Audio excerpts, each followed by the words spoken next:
ο κύριος Κουτσούμπας. Ελάτε κύριε Κουτσούμπα.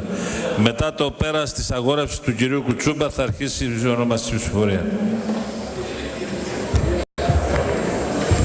Κυρίες και κύριοι συνάδελφοι, θα ξεκινήσω με μια παρατήρηση, γιατί πάτησα στον δρόμο τον κύριο Πανούση, να του πω ότι δεν μπορεί κανείς να διαφωνήσει σε αυτή την αίθουσα από την θεωρητική αντιμετώπιση με τον τρόπο παρουσίαση τα κακό κείμενα της δημόσιας διοίκησης. Ασφαλώς δεν μπορεί να διαφωνήσει κανείς μαζί σας, κύριε καθηγητά.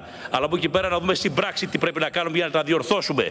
Και μου προκαλεί εντύπωση, μάλλον κύριε Υπουργέ, κινείσαι στη σωστή κατεύθυνση. Και θα το πω γιατί. Όταν βλέπω 5 ομιλητές συγκεκριμένους από τη Νέα Δημοκρατία, ο τελευταίος εγώ, 4 από τους ΣΥΡΙΖΑ και ένας από τους ανεξάρτητους, δεν μπορώ να καταλάβω πού είναι η διαφωνία σας, η αρνητική αντιμετώπιση του νομοσχεδίου σε αυτό που παρουσιάζεται από τον Υπουργό. Διότι αν υπήρχαν διαφωνίες, αν υπήρχαν άλλες προτάσεις, έπρεπε μέσα εδώ σε αυτό το χώρο να τις καταθέσετε, να τις συζητήσουμε και να δούμε αν μπορούμε να φτάσουμε σε ένα άλλο κοινό τόπο.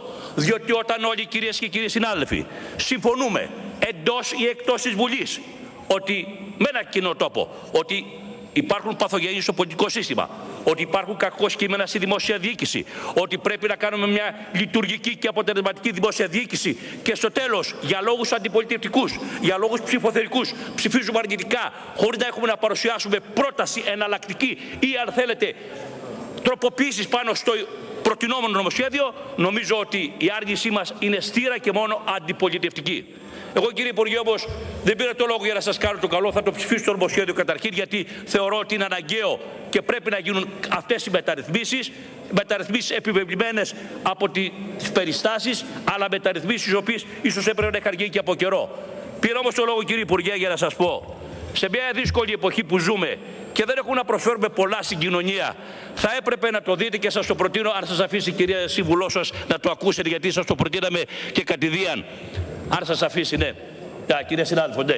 Θα ήθελα να σας προτείνω στο άρθρο 21 του ΚΕΠ, που μιλάει για τις μετατάξεις των υπαλλήλων που υπηρετούν, να δείτε τους τρίτεκνους και πολύτεκνους. Μου είπε ο σύμβουλός σας, και πρέπει να τον ευχαριστήσω δημόσια, ότι 45 σε όλη την Ελλάδα, να δείτε τρίτεκνες και πολύτεκνες μητέρες που έχουν ανήλικα παιδιά και έχουν περάσει τα υπηρεσιακά συμβούλια και τα δύο και έχει εγκριθεί μετάταξή τους. Δεν νομίζω να είναι πάνω από 5, 6, 10.